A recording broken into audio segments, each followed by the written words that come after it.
إن الحمد لله نحمده ونستعينه ونستغفره ونعوذ بالله من شرور أنفسنا ومن سيئات أعمالنا من يهده الله فلا مضل له ومن يضلل فلا هادي له أشهد أن لا إله إلا الله وحده لا شريك له وأشهد أن محمدا عبده ورسوله صلى الله عليه وسلم أما بعد فإن أصدق الحديث كتاب الله وخير الهدي هدي محمد صلى الله عليه وسلم وشر الأمور محدثاتها وكل محدثة بدعة وكل بدعة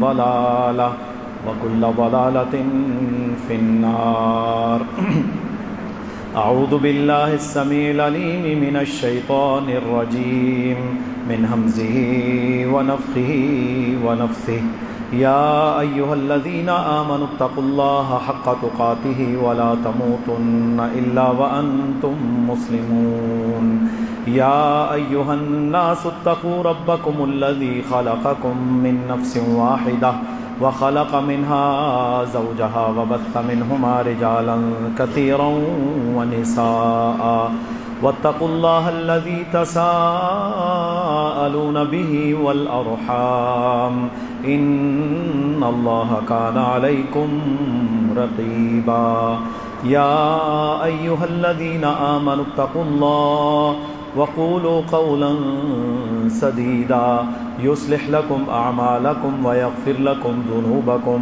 ومن يطع الله ورسوله فقد فاز فوزا عظيما رب اشرح لي صدري ويسر لي أمري واحلل عقدة من لساني يفقهوا قولي اللهم صل على محمد وعلى آل محمد كما صليت على إبراهيم وعلى آل إبراهيم إنك حميد مجيد اللهم بارك على محمد وعلى آل محمد كما باركت على إبراهيم وعلى آل إبراهيم إنك حميد مجيد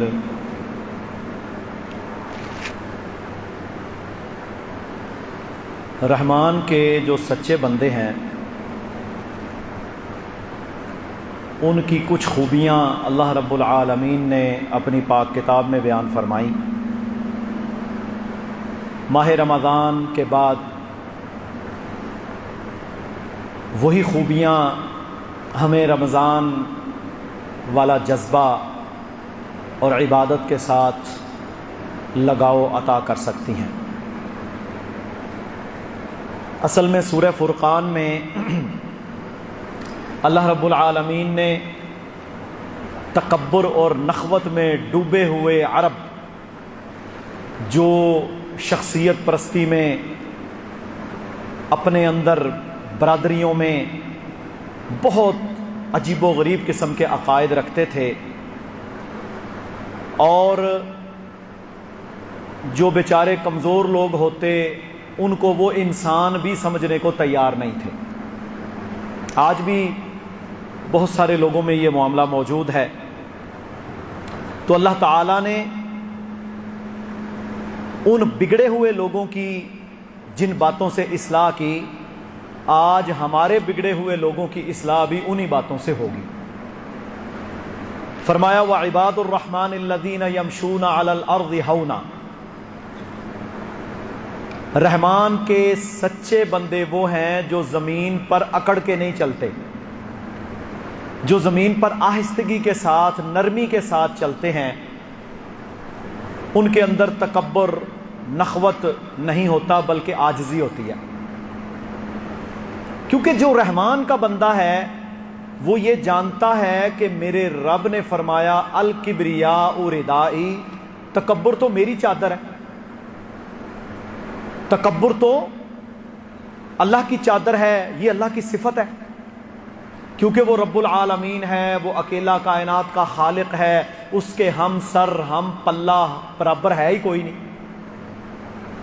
اب اگر کوئی انسان اپنے اندر تکبر لے کر آئے تو آپ سوچ لیں کہ یہ کتنا کبیرہ گناہ ہوگا۔ رسول اللہ صلی اللہ علیہ وسلم نے فرمایا، جس شخص کے دل میں رائی کے دانے برابر بھی کبر ہوا، تکبر ہوا، وہ جنت میں نہیں جا سکے گا۔ اب دیکھیں یہ کتنی کیٹاگورک بات کی ہے رسول اللہ نے کہ وہ جنت میں جا ہی نہیں سکے گا جس کے دل میں رائی کے دانے برابر بھی کبر ہوا۔ تو فرمایا وہ آہستگی کے ساتھ، عاجزی کے ساتھ زمین پر چلتے ہیں، تکبر ان میں نہیں ہوتا۔ ایک تو یہ پہلی خوبی ہے رحمان کے سچے بندوں کی۔ دوسری خوبی ان کی کیا ہے؟ وَإِذَا خَاطَبَهُمُ الْجَاهِلُونَ قَالُوا سَلَامًا،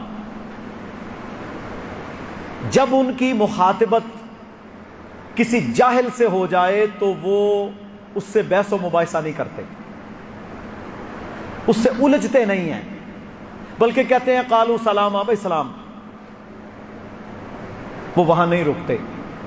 اب میرے بھائیو، آپ نے دیکھا کہ ہمارے ہاں کسی کے پاس علم ہے، کسی کے پاس علم نہیں ہے، آپ کسی شخصیت کے بارے میں جانتے ہیں نہیں جانتے، لیکن ہم لوگوں نے ہر بحث میں حصہ ضرور لینا ہے۔ ہر شخص بحث مباحثے کے اندر حصہ لیتا ہے جس سے اس کا تعلق ہی کوئی نہیں۔ اچھا، اس کے دو نقصان ہیں۔ پہلا نقصان یہ ہے کہ وہ اپنے اعمال ضائع کرتا ہے۔ اب دیکھیں نا، میں آپ کے بارے میں نہیں جانتا، آپ میرے بارے میں نہیں جانتے، ویسے ہی کیا سرائیاں کر کر کے غیبتیں کر کے باتیں کر کے کیا ہوگا؟ وہ اپنے اعمال برباد کر رہا ہے، اگلے کا تو کوئی نقصان نہیں۔ اسی طرح جہالت اپنے اوپری لیول تک آج جا چکی ہے۔ مثلا آپ کسی کے سامنے قرآن کی آیت بیان کریں، وہ شخص آگے سے ہیلے بہانے کرے گا، آگے سے ڈٹائی اختیار کرے گا، ڈرامے بازیاں کرے گا، آپ کو بودے دلائل دے گا، آباء و اجداد کی باتیں بتائے گا۔ یہ کیا ہے؟ یہ جہالت کا ثبوت ہے۔ وَإِذَا خَاطَبَهُمُ الْجَاهِلُونَ قَالُوا سَلَامًا، ایسے لوگ جو جہالت پر مبنی ہوں، جو کم علم ہوں، جو بحث و مباحثہ، تکرار، لڑائی جھگڑا، فتنہ فساد میں پڑتے ہیں، ایسے لوگوں سے الجھنا نہیں۔ بالکل یہ سکہ بند بات ہے، باندھ لیں اپنے پلے۔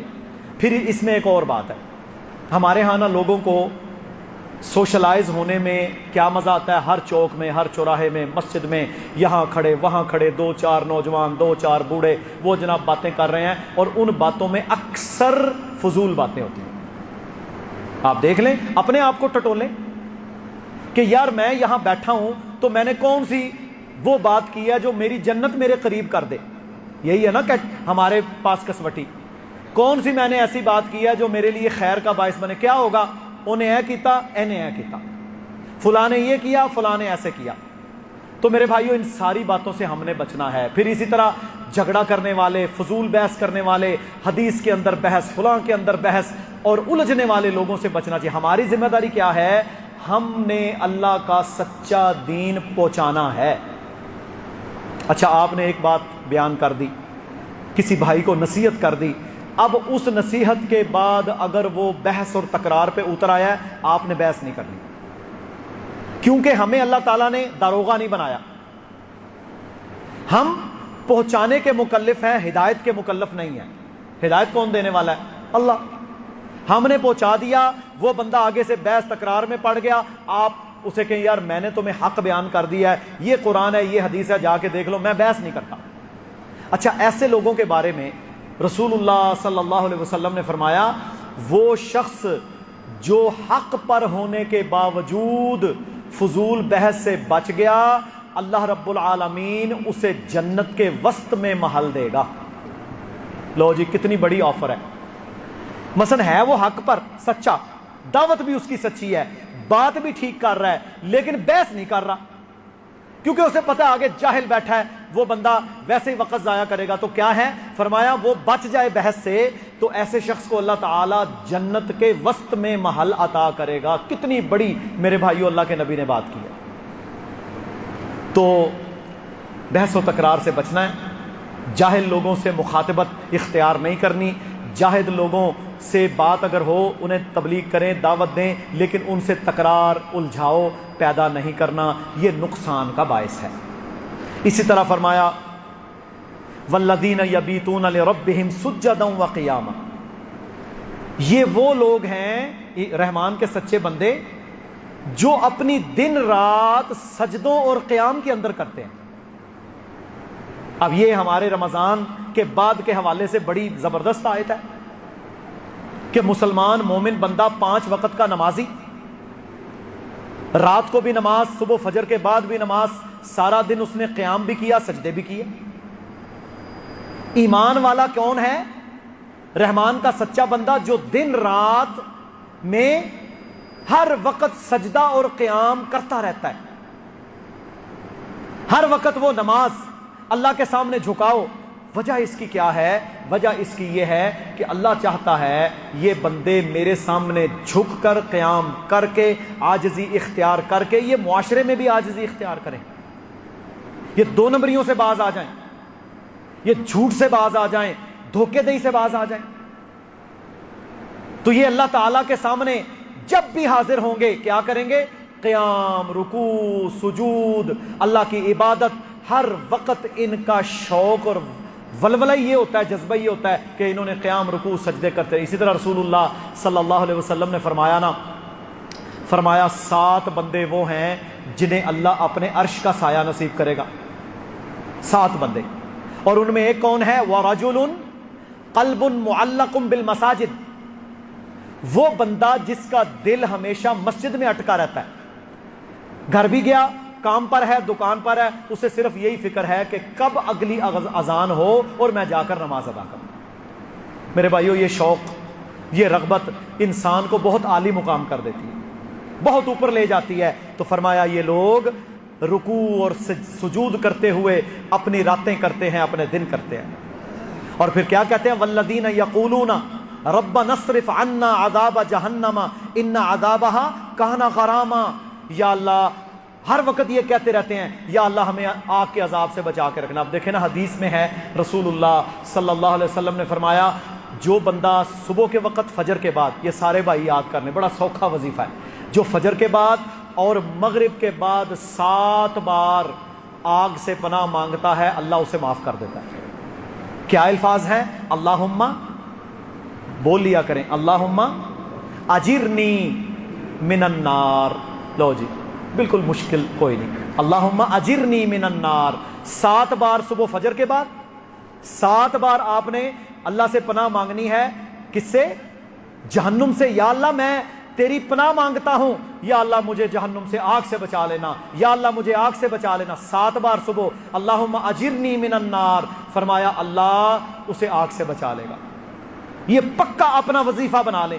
صحیح حدیث ہے، یہ سلسلہ صحیحہ میں علامہ البانی رحمہ اللہ نے اسے ذکر کیا ہے، 7 بار صبح، 7 بار شام، اللہم اجرنی من النار، اللہم اجرنی من النار، یہ پڑھا کریں فجر اور مغرب کے بعد۔ فرمایا یہ وہ لوگ ہیں جو ہر وقت اللہ سے آگ کی پناہ مانگتے رہتے ہیں، یا اللہ ہمیں آگ سے پناہ دینا، ان عذابہا کان غراما، اور کہتے ہیں کہ یہ عذاب تو وہ ہے جو چمٹ جانے والا ہے، اترے گا نہیں، جو ایسے چمٹ جائے گا، لپیٹ میں لے لے گا انسان کو۔ تو وہ ہر وقت کیا کرتے ہیں؟ وہ اللہ سے پناہ طلب کرتے رہتے ہیں، یا اللہ ہمیں آگ سے بچا کے رکھنا۔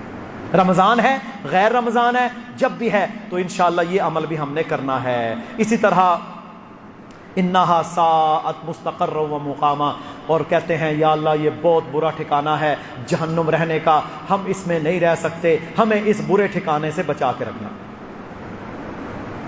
والذین اذا انفقوا لم یسرفوا ولم یقتروا وکان بین ذلک قواما۔ لو جی، یہ بھی بڑی اہم آیت ہے۔ فرمایا رحمان کے سچے بندے، ان کی خوبی یہ ہے کہ جب وہ خرچ کرتے ہیں، ہم سب خرچ کرتے ہیں نا، ہمارے پاس جتنا جتنا مال ہے بندہ خرچ کرتا ہے۔ فرمایا رحمان کے جو سچے بندے ہیں جب وہ خرچ کرتے ہیں، لم یسرفوا، اسراف نہیں کرتے، فضول خرچی نہیں کرتے، ولم یقتروا، اور نہ ہی بخل کرتے ہیں، وکان بین ذالک قواما، بلکہ ان دونوں کے درمیان والا سیدھا راستہ اختیار کرتے ہیں. یعنی وہ سچا مسلمان ایمان والا کبھی بھی فضول خرچ نہیں ہوگا. فضول خرچی کی بہت ساری مثالیں ہیں جو کہ ہمارے معاشرے کے اندر موجود ہے، جن میں سب سے بڑی مثال آج کل کے دور میں پیسے والوں کے ہاں شادیاں. جتنے اموال ان شادیوں کے اوپر ضائع کیے جاتے ہیں بدعات کے اندر، خرافات کے اندر، نافرمانی کے اندر، اتنا شاید کسی جگہ پر نقصان ہوتا ہو. مہندی کے نام پر، تیل کے نام پر، مائیوں کے نام پر، پتہ نہیں کن کن ناموں پر میرے بھائیوں لوگ اس طرح خرچے کرتے ہیں جن کا کوئی اسلام سے دور کا واسطہ بھی نہیں ہے. اسراف ہے. اور اسی طرح ولم یقتروا، بنیادی ضرورت کی چیز بھی لے کر نہیں دینی. اب پچھلے دنوں ہمارے پاس ایک شخص آیا، وہ ڈیکوریٹنگ کا کام کرتا ہے، پھول لگاتا ہے. کہتا ہے میں ابھی ایک شادی میں صرف ان کا سٹیج بنا کے آیا ہوں، اس میں 20 لاکھ روپے کے پھول لگے ہیں فریش. صرف 2-3 گھنٹے کے لیے 20 لاکھ برباد ہو گیا، کوئی فائدہ نہیں اس کا. 20 لاکھ کے فریش پھول کا وہ سٹیج بنا ہے، آپ کو پتا ہے وہ دوبارہ تو استعمال ہوتا ہی نہیں. اب یہ سوچ جن کی ہو کہ میں نے 20 لاکھ کے سٹیج کے اندر بیٹھنا ہے، اچھا ساتھ ہی اس میں حدیث کی مخالفت ہے. اللہ کے نبی نے کیا فرمایا؟ فرمایا سب سے بابرکت شادی وہ ہے جس میں کم خرچ ہو. بابرکت شادی کم خرچ، بے برکت شادی زیادہ خرچ. اب دیکھ لو سکیل تو اللہ کے نبی نے ہمیں بتا دی.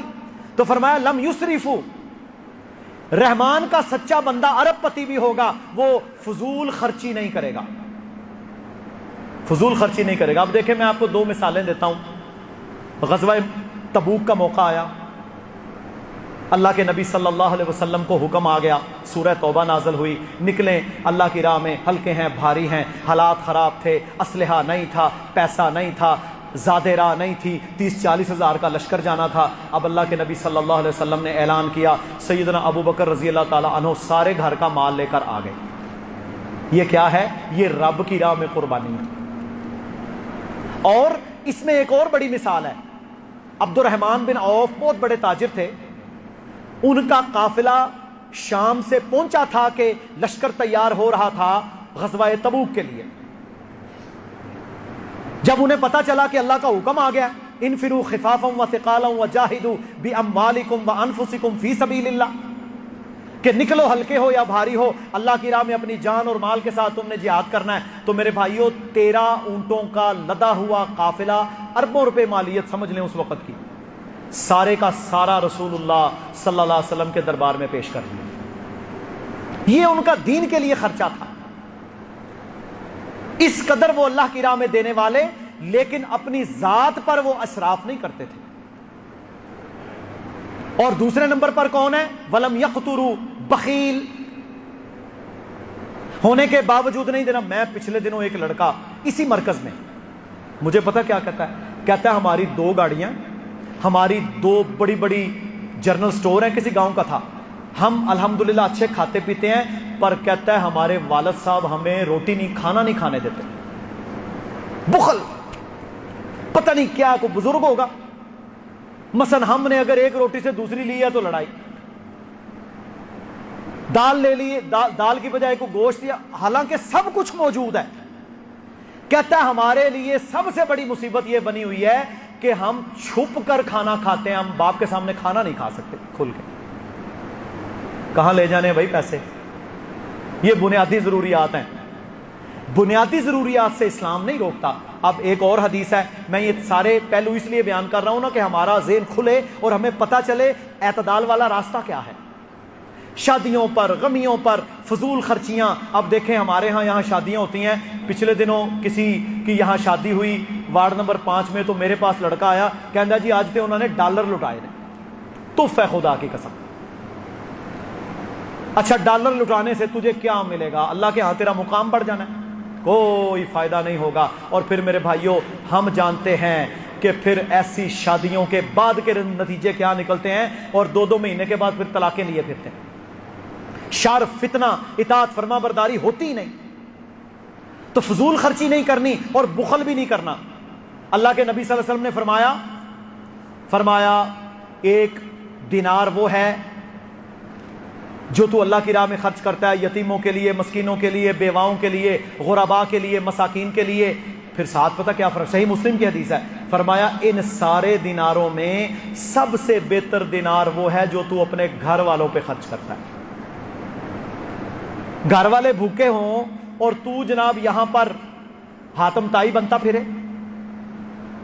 دنیا میں اپنا نام اونچا کرنے کے لیے، تو یہ لیول ہے۔ جب اسلام کو ضرورت ہو پھر آپ نے ساری قربانی دینی ہے، لیکن اپنے بیوی بچے گھر والے اہل و عیال پر انہیں اچھا مہیا کرنا یہ بھی لازم ہے۔ تو وہ کہتا ہے جی کھانا بھی نہیں کھانے دیتا ہمیں۔ اسی طرح میرے محترم بھائیوں، کچھ لوگوں کے اندر بخل ہوتا ہے، وہ رب کی راہ میں صدقہ دینے سے بھی بخل کرتے ہیں، حتیٰ کہ کتنے ہی ایسے لوگوں کو میں جانتا ہوں جن لوگوں نے اپنے سرٹیفکیٹ بنوائے ہوئے ہیں فقہ جعفری کے کہ مجھے زکوٰۃ نہ دینی پڑے۔ تف ہے بھائی،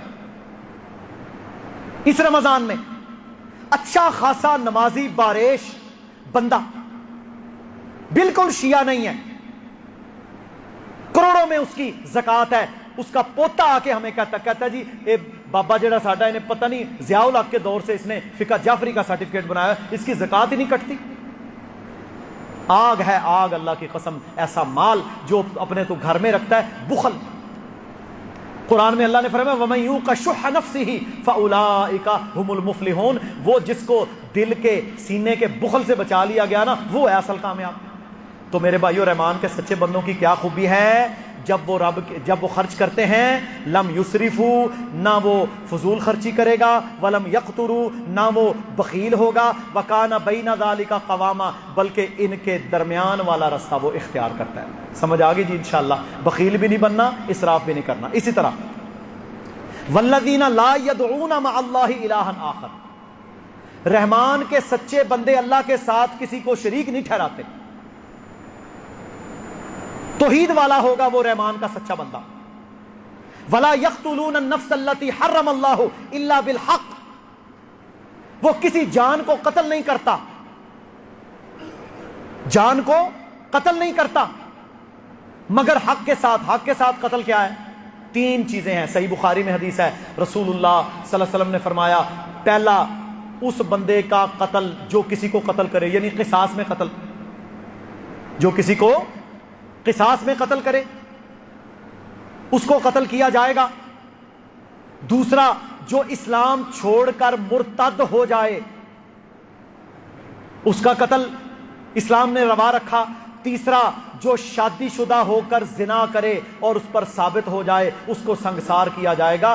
ان تینوں کے علاوہ قتل جائز نہیں، اور یہ تینوں قتل بھی کون کرے گا؟ حکومت کرے گی، ہم نہیں کریں گے کہ کسی پر کفر کا فتویٰ لگا کے یا کہا جی یہ بھی قاتل ہے میں اسے مار رہا ہوں۔ یہ عامت الناس کی ذمہ داری نہیں، نہ انہیں اجازت ہے، یہ صرف اور صرف اور صرف حکومت وقت مسلمانوں کا حاکم یہ انہیں قتل کر سکتا ہے۔ ہر بندہ یہاں پر مفتی بنا ہوا ہے، تو کافر ہے، تو گستاخ ہے، اسے قتل کر دیا نہ۔ اور آج کے دور میں قتل و قتال یہ اس قدر میرے بھائیوں پھیل چکا ہے، فتنے کا دور ہے، اللہ تعالیٰ سے پناہ طلب کرنی چاہیے۔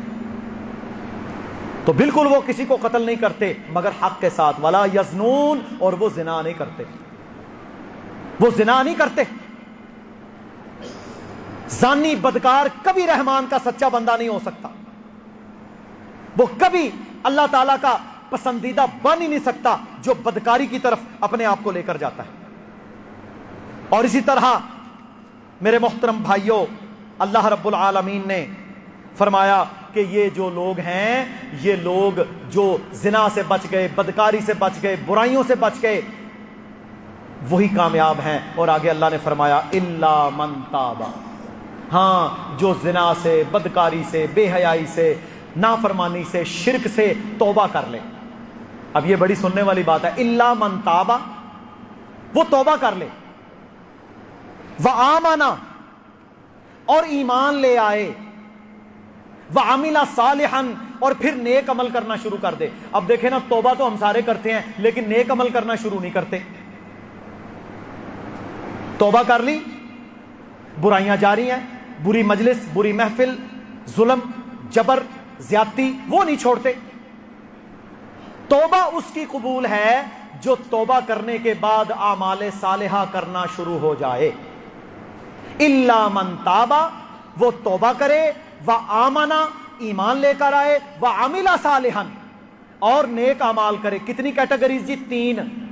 پہلا توبہ کرے، دوسرا ایمان میں پختہ ہو، تیسرا عمل صالح کرنا شروع کر دے، نمازیں، روزے، زکاتیں، خیر خواہی، نیکی کا جذبہ اس کے اندر ہو، یہ سب کچھ کرنا شروع کرے. اور پھر آگے اللہ تعالیٰ نے کیا فرمایا؟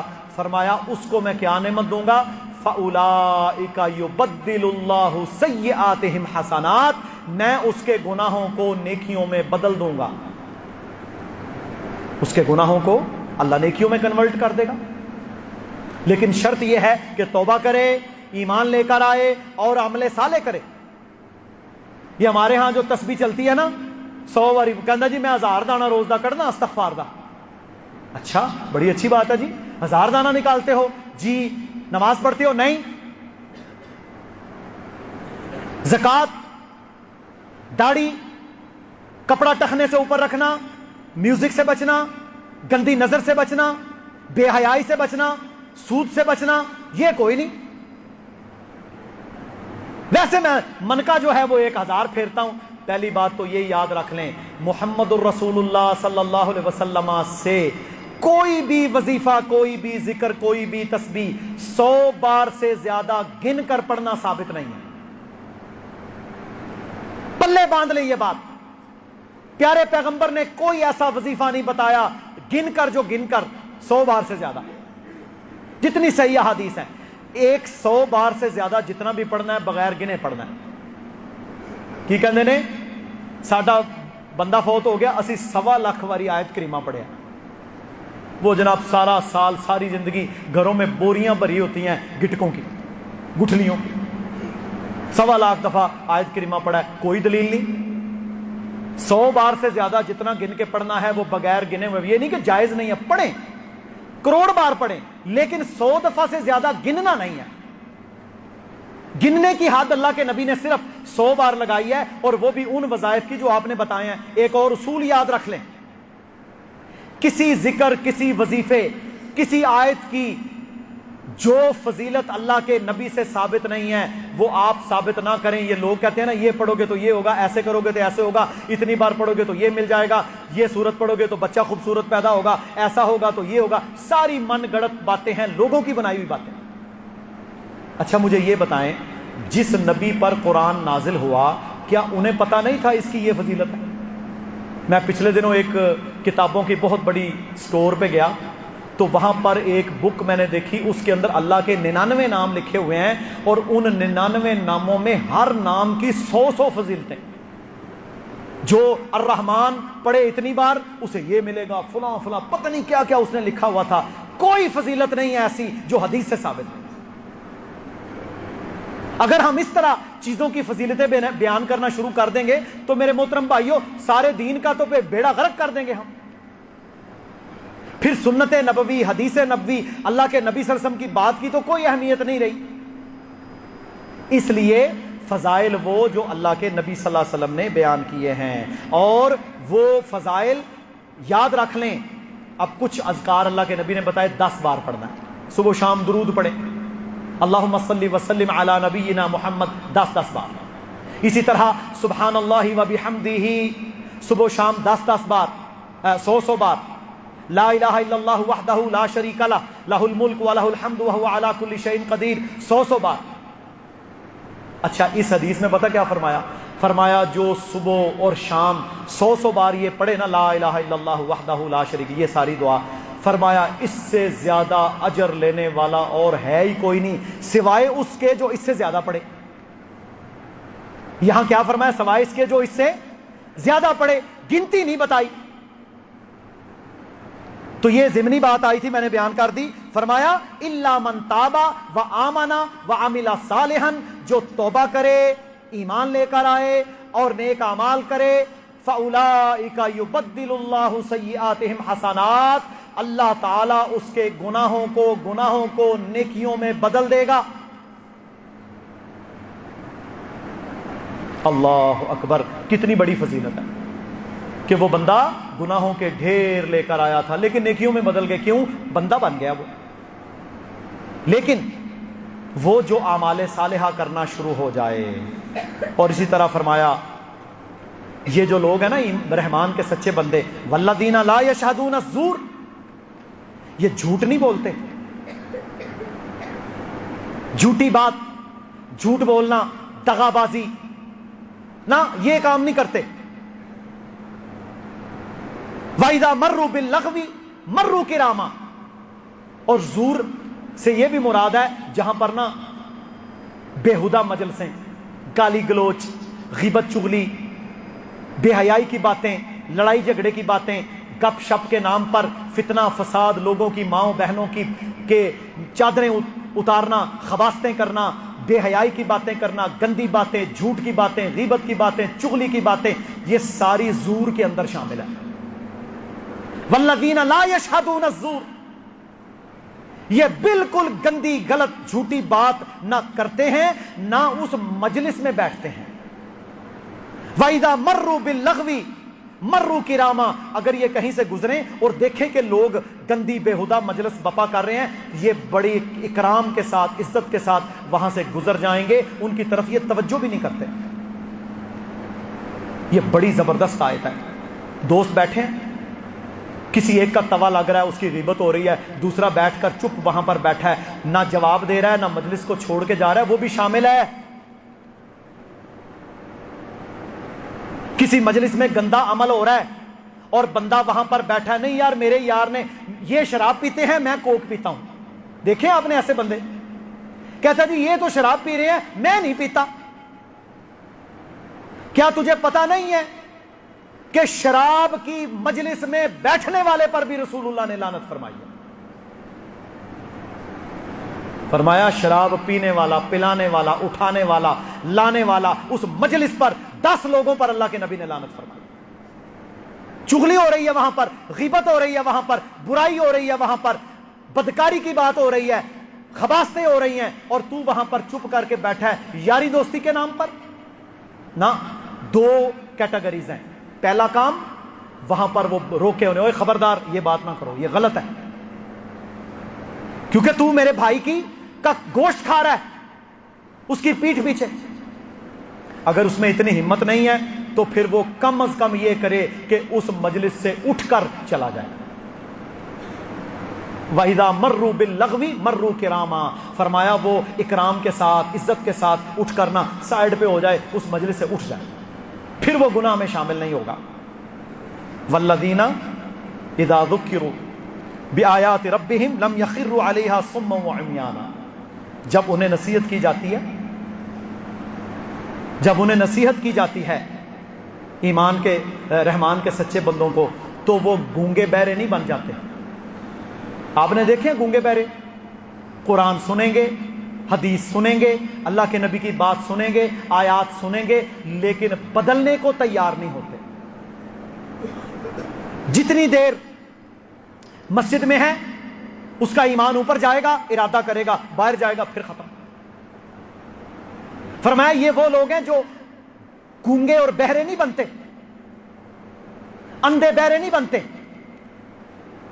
کہ جس ہمیں تو پتہ ہی نہیں، مجھے تو علم ہی نہیں، میں نے تو سیکھا ہی نہیں، 70 سال تیری عمر ہوگی تو آج تک نماز نہیں یاد کر سکا، ویسے تو پریا پنچایت کا بندہ ہے، دنیا داری تجھے بڑی آتی ہے، چھوٹی سی دعا کا کہو تو کہتا میرا دماغ نہیں چلتا. یہ کیا ہے؟ یہ اندھے اور بہرے بننے والی عادت ہے.